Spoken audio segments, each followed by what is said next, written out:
Que se passe-t-il sous une serre? Comment des légumes parviennent-ils à pousser sans terre? Et pourquoi les agriculteurs y font-ils entrer des bourdons? Et le goût dans tout ça? Est-ce que les tomates cultivées sous du verre sont aussi savoureuses que celles cultivées dans un champ ou dans un jardin? Bon, si vous aimez les tomates, vous allez être servi et surtout, vous allez comprendre pourquoi on les cultive sous des serres. Allez, suivez-moi.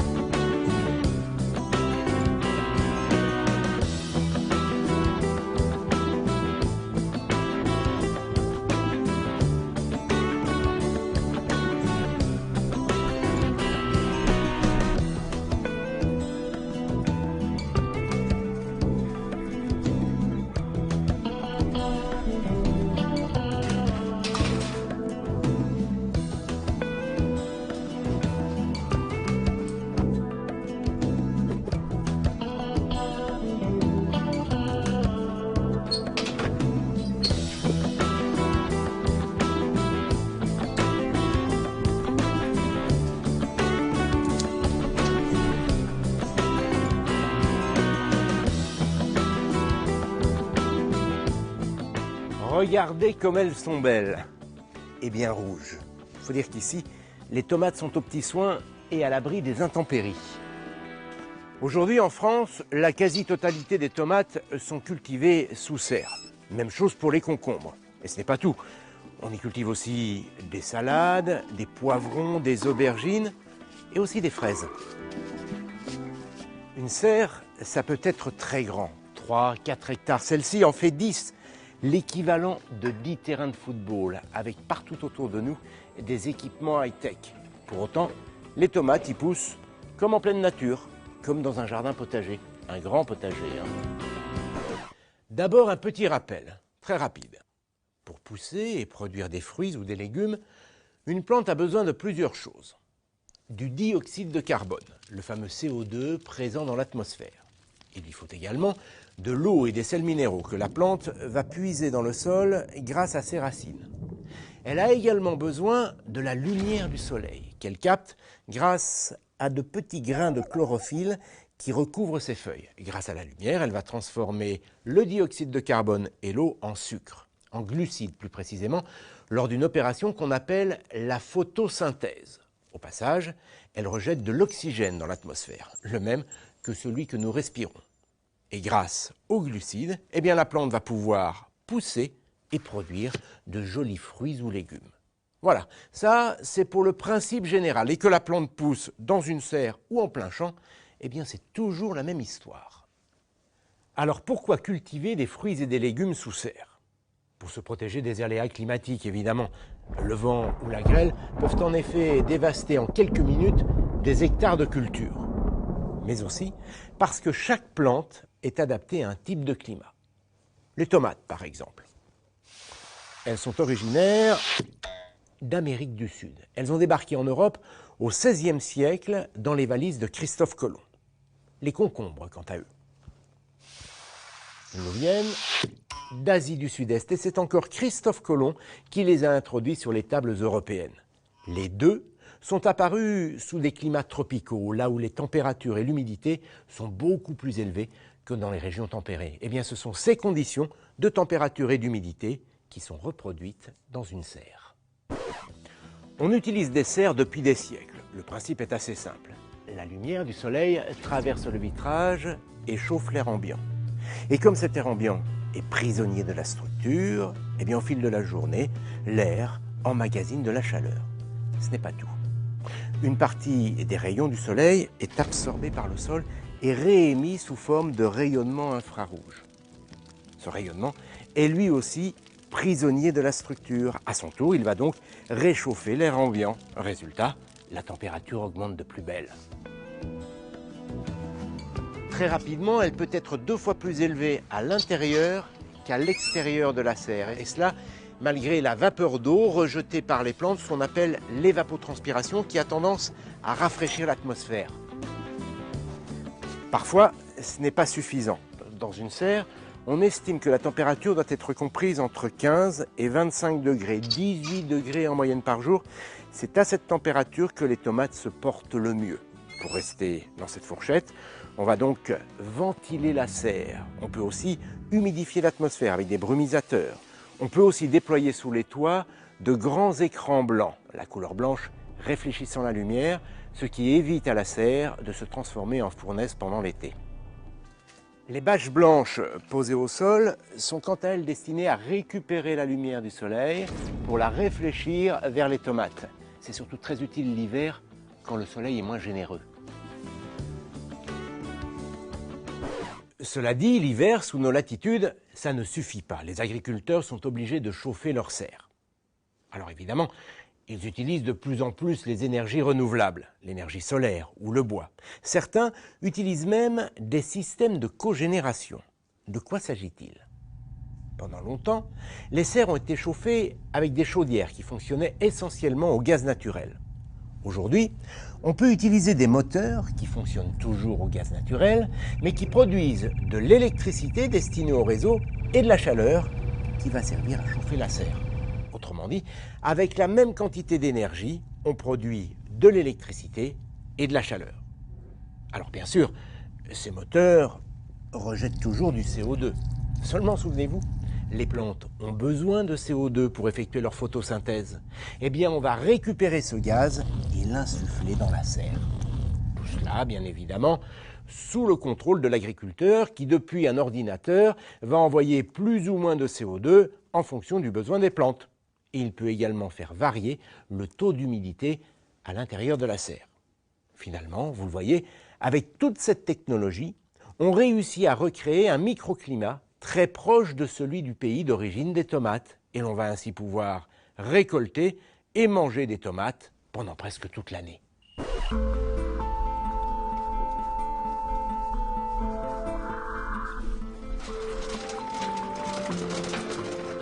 Ici, on pratique ce que l'on appelle de la culture hors sol.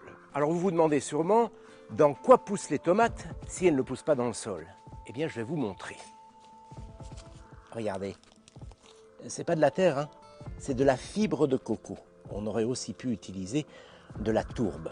Ce support de culture, comme on dit dans le jargon, présente plusieurs avantages. Déjà, c'est un sol neutre et inerte, ce qui évite le développement des champignons parasites et des bactéries. Du coup, l'exploitant utilise beaucoup moins de produits phytosanitaires, autrement dit, beaucoup moins de pesticides, ou alors de manière très localisée. Et puis, c'est un support totalement recyclable.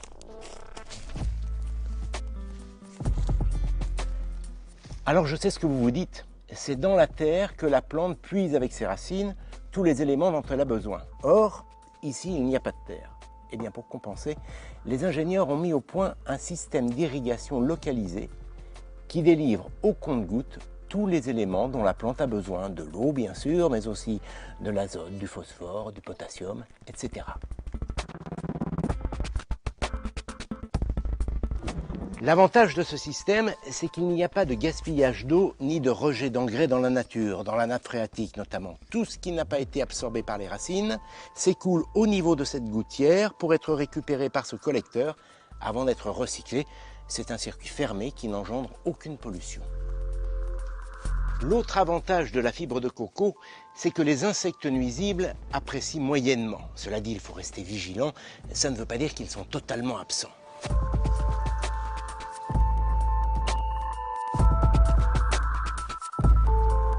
Tenez, voici l'un des pires ennemis de la tomate, la terrifiante mouche blanche. Alors je sais, vue comme ça, elle n'a rien d'effrayant. Seulement, cette mouche se reproduit très rapidement. Elle peut envahir cette serre et détruire toutes les cultures. Pour lutter contre ces insectes nuisibles, il y a deux solutions. Ou bien on pulvérise des produits phytosanitaires, autrement dit des pesticides, seulement ce n'est bon ni pour l'environnement ni pour la santé, ou bien on riposte avec ça. Ça, ce sont des encarsia, plus précisément des larves d'encarsia. En fait, il s'agit de micro-guêpes qui vont éclore dans la serre. Ces encarsia sont les ennemis jurés des mouches blanches, vous allez comprendre. Ces petites guêpes ont l'habitude de pondre leurs œufs dans les larves de mouches blanches ce qui empêche ces dernières de se transformer en mouches. Là, c'est une larve de mouche blanche. Elle est devenue toute noire car elle a été parasitée par un encarsia. Alors dans les serres, les agriculteurs font alliance avec bien d'autres insectes, des insectes auxiliaires comme l'on dit. En fait, il faut savoir que pour chaque prédateur, chaque insecte nuisible, il existe un insecte auxiliaire. Finalement, sans que ce soit visible à l'œil nu, eh bien c'est une véritable bataille qui se livre à chaque instant entre prédateurs nuisibles et insectes auxiliaires. Les agriculteurs, quant à eux, dirigent les opérations, ils savent observer les plantes et à quel moment il faut déclencher la contre-attaque. Et avec cette lutte biologique, parfaitement naturelle, eh bien, on évite au maximum d'utiliser des pesticides. Aujourd'hui, on n'en pulvérise presque plus dans les serres. Vous allez être bien ici. C'est une ruche. Elle est pleine de bourdons. Ils ne sont pas là pour s'amuser, ils sont là pour travailler. Ils sont chargés d'aller polliniser les fleurs de tomates. Allez, au boulot.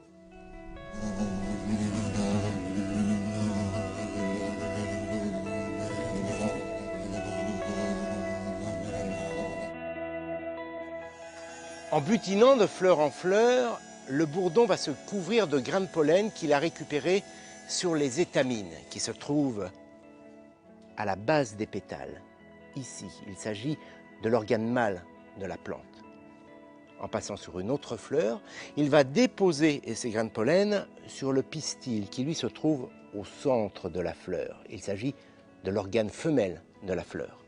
Ensuite, le grain de pollen va creuser un petit conduit dans le pistil pour atteindre les ovules qui sont situés dans l'ovaire.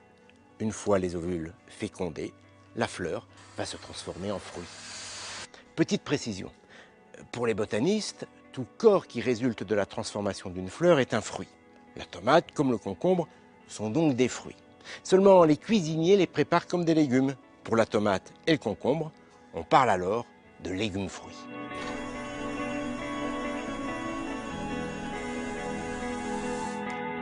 Mais revenons à nos moutons, enfin à nos tomates.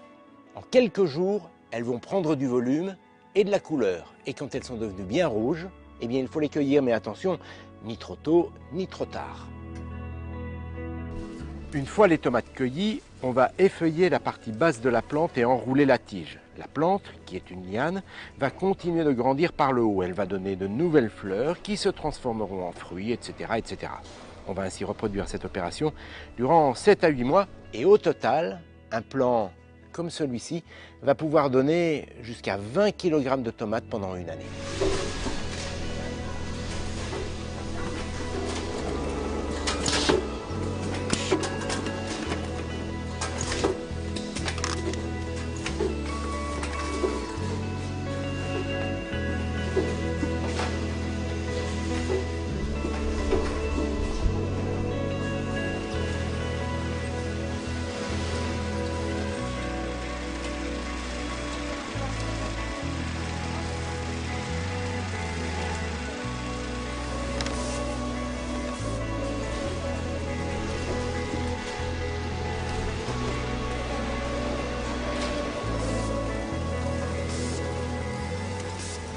La tomate est aujourd'hui le deuxième légume le plus consommé en France, derrière la pomme de terre. 14 kg par an et par personne en moyenne.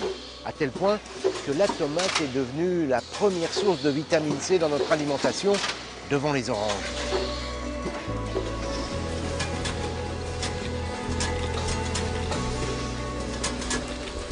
Et des tomates, on en mange de toutes les couleurs et de toutes les formes. Des tomates grappes, des tomates côtelées, des tomates cocktail, des tomates cerises rouges, d'autres jaunes, des tomates cerises allongées et leurs cousines en orange, des tomates roses, des mini San Marzano et aussi des variétés anciennes, les tomates ananas, la cornue des Andes ou encore la noire de Crimée. Alors c'est vrai, et quand les agriculteurs ont commencé dans les années 60 à cultiver sous serre, ils ont surtout fait pousser des variétés de tomates qui avaient des rendements réguliers, qui résistaient bien aux maladies et qui se conservaient longtemps. Seulement au fil des ans, les consommateurs ont fini par bouder ce produit, le jugeant trop banal et manquant de saveur. D'où l'idée aujourd'hui de proposer sur les étals une grande diversité de variétés de tomates, des tomates qui ont davantage de goût. Le goût d'un fruit ou d'un légume provient en partie de ce qu'on appelle le terroir, c'est-à-dire l'ensoleillement, qui vous le savez est différent d'une région à une autre, et de la terre, qui là aussi varie d'une région à une autre. En effet, les minéraux qui la composent ne sont ni les mêmes, ni présents dans les mêmes proportions, et comme ils sont absorbés par les plantes, eh bien ces minéraux ont une influence sur le goût, surtout pour les espèces pérennes, les raisins ou les pommes par exemple. En revanche, ils ont beaucoup moins d'influence pour les espèces qui ont un cycle annuel, autrement dit, une durée de vie d'1 an. C'est le cas des plants de tomates notamment. Alors c'est vrai, les tomates ou les concombres cultivés sous serre et en hors-sol ne sont pas ce que l'on appelle des produits du terroir. Mais ça ne les empêche pas d'avoir du goût, car il provient essentiellement de leur variété, et c'est ce qui va permettre d'obtenir une tomate ou un concombre plus savoureux. Il existe une multitude de variétés de tomates. Certaines plantes produisent par exemple de toutes petites tomates, sur lesquelles il n'y a pas grand-chose à manger, on ne peut pas les commercialiser. Mais ces tomates ont beaucoup de goût, elles contiennent des molécules sapides et olfactives, des saveurs et des arômes si vous préférez, très intéressantes. D'autres variétés, au contraire, produisent de grosses tomates, sans aucun goût. Eh bien, on va croiser ces deux variétés. Pour cela, on va féconder la fleur de celle-ci avec le pollen de celle-là, et vice-versa. Puis, on observe. Le fruit obtenu peut parfaitement être une toute petite tomate, sans aucun goût. Mais cela peut aussi donner une grosse tomate, pleine de saveurs et d'arômes. Évidemment, c'est cette dernière que l'on va sélectionner pour la cultiver. Et c'est ainsi que l'on a pu améliorer le goût de nos tomates et de nos concombres. Et tout cela de manière parfaitement naturelle. Il n'y a aucune modification génétique dans cette histoire. Il ne s'agit en aucun cas d'OGM. Depuis l'invention de l'agriculture, il y a 10 000 ans, l'homme procède de cette manière. Il sélectionne les fruits et les légumes les plus intéressants et il les croise. Ce sont simplement les techniques de croisement qui ont évolué. Le goût d'un fruit ou d'un légume dépend donc en grande partie de sa variété, mais aussi de l'intensité de la lumière qu'il a reçue pendant sa croissance, ainsi que des apports en eau et en éléments minéraux. Pour les tomates, les agriculteurs doivent également veiller à la maturité au moment de la cueillette, ni trop tôt, ni trop tard. Et puis il faut aussi savoir qu'une tomate sera bien meilleure si elle est consommée peu de temps après sa cueillette. Enfin, un dernier point très important pour le goût des tomates, il ne faut pas les stocker ou les conserver à une température trop basse. Entre 10-12 degrés, les arômes et les saveurs peuvent être détruits. Alors ici, dans la serre, il n'y a pas de risque, il fait en moyenne 18 degrés. C'est pendant le transport et le stockage que les tomates peuvent prendre un coup de froid et perdre leur goût. C'est la raison pour laquelle on a considérablement réduit le temps de transport et de stockage. Ces tomates, par exemple, qui ont été cueillies ce matin, seront dès demain sur les étals des marchés et des supermarchés. Enfin, pas celle-ci.